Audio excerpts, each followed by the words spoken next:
guys, welcome to my channel. I am back again with another really interesting video guys. In this video we are going to explore a very interesting AI platform called as Wandb.ai, and Wandb.ai also called as weights and biases guys. This platform actually helps you to build models faster, deploy models faster, and also manage your ML models much faster. So basically, if you are doing any experimentation with machine learning and you want cutting edge real time tracking free of cost, then Wandb.ai is the platform for you. Okay, so I know this is going to be a very interesting topic and I'm excited to discuss about it too. So without taking any time further, let's get started. So first of all guys, we are going to explore a little bit about what Wandb.ai does and what are its features. So the thing is that if you want to go to exploring Wandb, then just go to its website called as Wandb.ai. Then if you just go to the home page, you will be able to watch a video of what they actually do, and you can also scroll a little bit of down and see what type of features they provide. So one of the major feature is that if you are building a model or if you are fine tuning a model and you want to track that whole experiment, you can do it easily with the help of Wandb. So you can see that you start your experiment, that means you launch your training or whatever, and then in real time you'll be able to visualize what is happening. So for example, all the logs you can monitor with the help of Wandb, all the metrics you can measure. Then you can optimize the hyperparameters, and once you optimize your hyperparameters, you will be able to again run the same pipeline again and see how it actually impacts your model performance. And you will be able to do the model registry. You will be able to manage your ML models, and by that I basically means is that if you optimize your hyperparameters, you can actually save those changes of those hyperparameters with the help of Wandb, so that later if you want to actually recreate that model, you just take those hyperparameters from Wandb, you can just recreate that. So in that way it helps you to manage your ML models as well. And then obviously it also provides you a lot of automation to trigger the workflows automatically. Okay, and then there is something called as Weave that they provide to develop GenAI applications. I haven't actually experimented much with it, but if you guys want me to do so, then please do write in the comment section below, and I will be happy to actually experiment and show you guys how you can use this feature as well. Okay. Let's look quickly into how you can actually integrate Wandb. Obviously, we are going to see all of this in the demo section, but you can see that Wandb allows you to integrate itself very quickly with all sort of different methodologies. So if you are using LangChain, there's a different syntax to integrate it. If you are using PyTorch, different syntax. We mostly use Huggingface transformers. So with Huggingface, it's pretty straightforward. You can just with a few lines of code, you will be able to integrate the tracking of that entire process with Wandb. So all you have is initialize your project, you give your training arguments, you write here that you are reporting all your logs to Wandb, then you start your trainer process, you start training the model, and there you go. While your model is training, you'll be able to see and track that visualization in your Wandb user interface. Okay, and it says pretty much the same what I have already explained you guys, that you can track, you can version, you can visualize all your machine learning model fine tuning or training, and then you can reproduce any checkpoint. So let's say if there is certain checkpoint that you want to actually redo it, you or there's certain run that you want to again do it, certain optimized hyperparameters yet that you want to rerun, you'll be able to do so. You can monitor CPU and GPU usage in real time, which is very important for us guys, because we don't have enough resources, we don't have GPU, we are living on free stuff, so we need to monitor if your model building is taking resources more than you can afford. So that's why Wandb is pretty important. They also provide a live notebook. I haven't tried it, but if you guys try it and you want any questions on it, or if you just want to share it with the community, write down in the comment section below guys if you do any experiments with it. But now we know our introduction about Wandb. We know its features, we know why it's needed, but we haven't seen in real time how we can use it. So let's jump into that.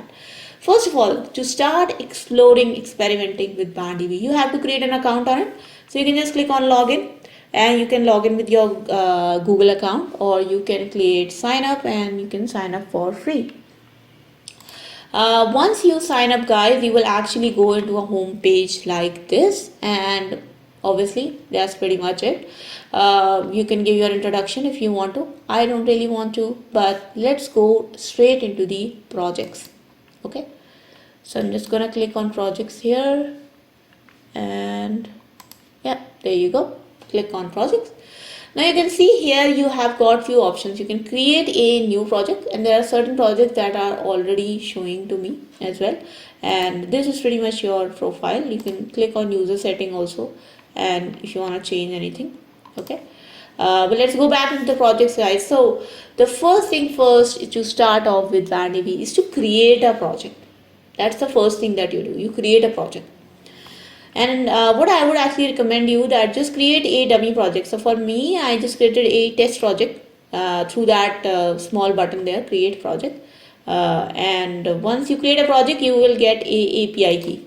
Okay, and this is all you need. You just need this small API key, and then you will never need to create your project through the WandDB UI. You will be able to create your projects with the help of your Python code also. But you need this API key to actually log in into your WandDB account when you're creating that Python code to create your new projects. Okay, so I can just show you. If you create your new project, you just have to mention the owner, give the name, project visibility, and just click on OK, and the project will be here, right? So now that you have the API key, let's go to our Kaggle notebook, and we try to redo the same auto training project that we did in our last video, where we actually fine-tuned a tiny llama model with a Kaggle GPU P100 notebook. Okay, let's go back to that notebook again, but in this experiment, now we will integrate WandDB. So we will track the training of our entire model with the help of WandDB. Okay, let's look into this notebook again. So few things are going to be repeat, guys, but if you want full explanation of how I created this notebook, please do refer that video.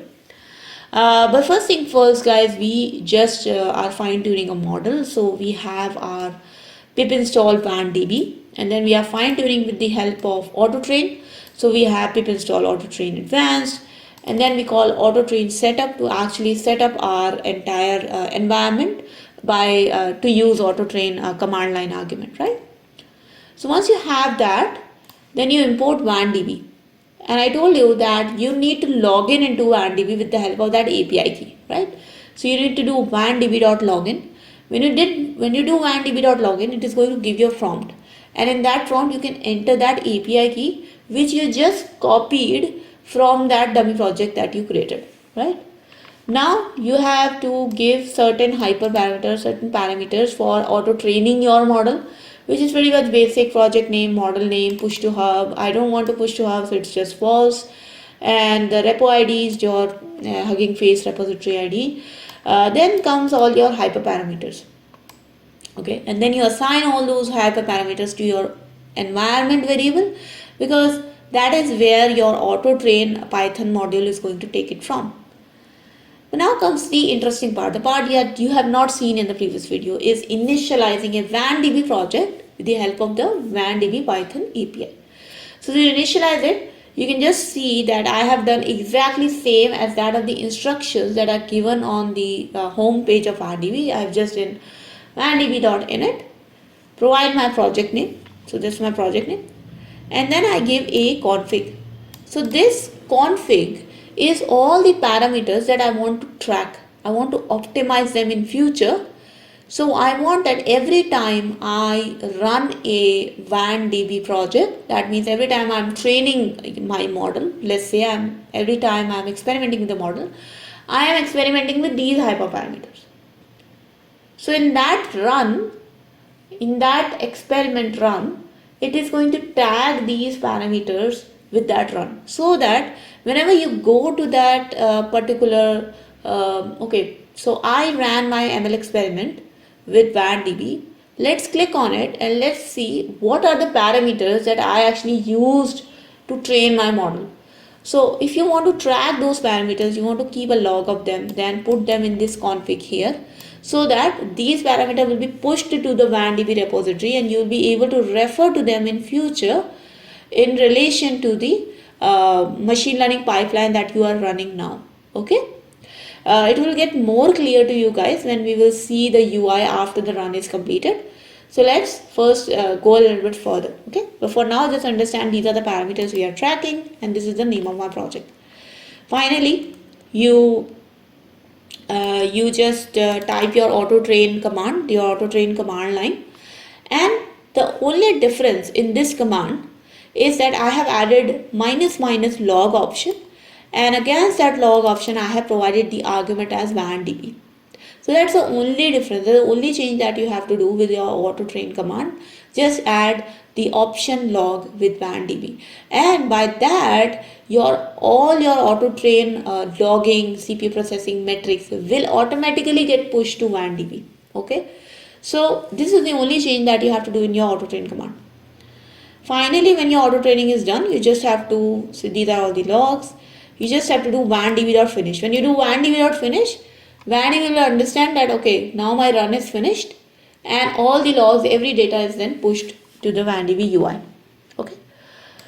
When you call Wandb.finish, you will see that it gives you a URL of the run. So this is the run URL of the experiment that you are running. You also get this URL when you are actually initializing the Wandb object. So when I do Wandb.init, you also get this same URL. So view run at this. And you can also click on this button called as display WNB run. This will also take you to the same place. And it basically says that syncing and running this is the name of the run. And it is syncing it to Weights and Biases website. And this is the name of your run. Okay, you can see that the name of the project is also integrated in the URL itself. So now let's copy this URL guys and let's go to that URL. So you can see now, obviously you can monitor this URL in real time, but I have already ran this notebook, so I am just showing you after the run how the URL looks. But you can monitor it in real time also. Okay. So when you go to this guys, this is the URL of the experiment that you just ran. Okay. And you can see that the landing page is a workspace page. So there are certain panel section here. If you want to add a visualization, so if there is a certain metric that you want to see, right? So for example, add panel, and you want to add a, I don't know, some scalar chart or something like that, and the metric that you want is learning rate, LoRa alpha, whatever. So these are all the metrics guys which you specified in the config section. Okay, so let's say I want to actually see how the LoRa dropout worked out, right? I want to see that value of the config. So you can just put that in the panel section here, and this landing page, this workspace is basically the metric that you want to see in real time. Okay, so you can make that part. Okay. And again, this is a URL that you can copy paste and you can share with any of your teammates as well who want to monitor and find out how that ML experiment went. So, this page is just to create your own metrics. The interesting thing is the system guys. So I told you that you can actually monitor the CPU and GPU utilization, which is very important for us. So if you click on system, you will see the CPU utilization, the memory utilization. Obviously there is no CPU utilization guys because we use GPU P100. So if you go and you scroll a little bit down, you will see the GPU utilization is present here. The GPU temperature is present. The memory allocated is also given here. The network utilization was also present above. So you can see the network traffic, the disk IO utilization, where you get the metric for both the read and the write. Okay, so you can see that the read utilization is obviously much higher than the write utilization. And then disk utilization pretty much same, the processes, the CPU threads, memory available, blah blah blah. But all this information will later help you to find out how your experiment actually performed over your infrastructure. So if you need to increase the GPU, how much, by what value should you increase it? If you need to increase the memory, by what value should you increase it, right? Increase the disk size. So these metrics are very, very important when you want to track how your experiment is actually going, how much resources it is actually utilizing. And then comes a again a very important part, which is the log section. And you can see here that all the logs that happened when you ran the Autotrain command, all the logs are being pushed to Wandb. You can also download these logs as well. This is so important, guys, because what happens is that this notebook, this is a Kaggle notebook. You can use Google Colab, whatever notebook you want. But the logs that you get, so you see these logs that you get, they are going to vanish after you just refresh your notebook. They are all going to go away. So you don't have access to these logs when you are running your experiments on notebooks like Colab or Kaggle. In that situation, you need to have the repository of these logs, so you can refer them. You can see if there was any error, or if there was an error and you want to share it with your teammate. How are you going to share it? You can just take this URL and share it with your teammate who can help you on that. And not only that, guys, you can select the files here and you will see that there is a config.yml file where you will see all the configuration parameters that you wanted to track are here, right?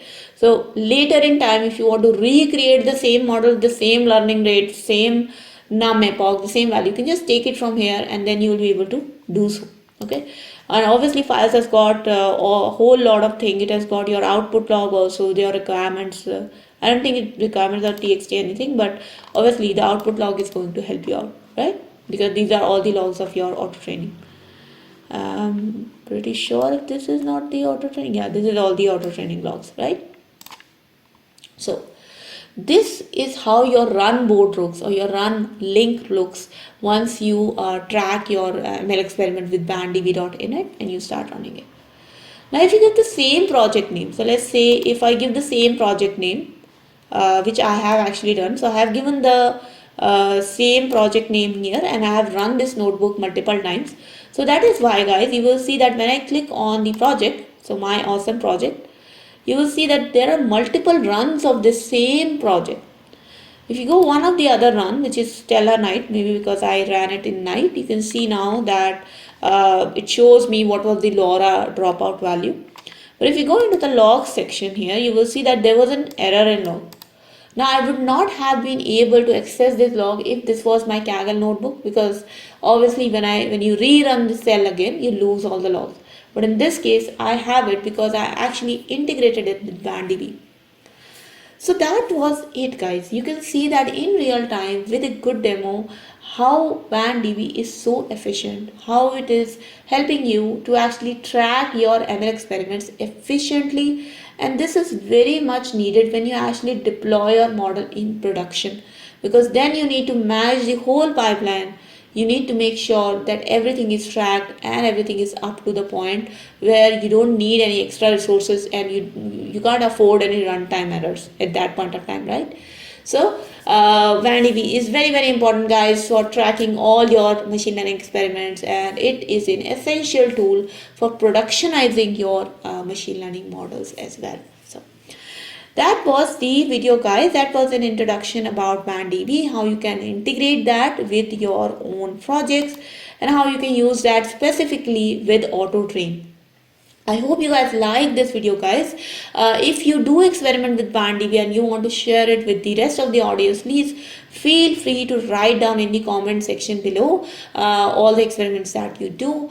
Also, guys, if you have any questions, comments, suggestions for me, you can write those as well in the comment section below. I would be happy to address them. If you like this video, please do not forget to hit the like button and share this with your friends. And if you have not yet subscribed to my channel, guys, then please do subscribe and hit the bell icon for future notifications of more such programming, coding related videos, AI related videos. We are going to do a lot of them, guys. Thank you so much for watching. I'll see you guys in the next video. Until then, take care and bye bye.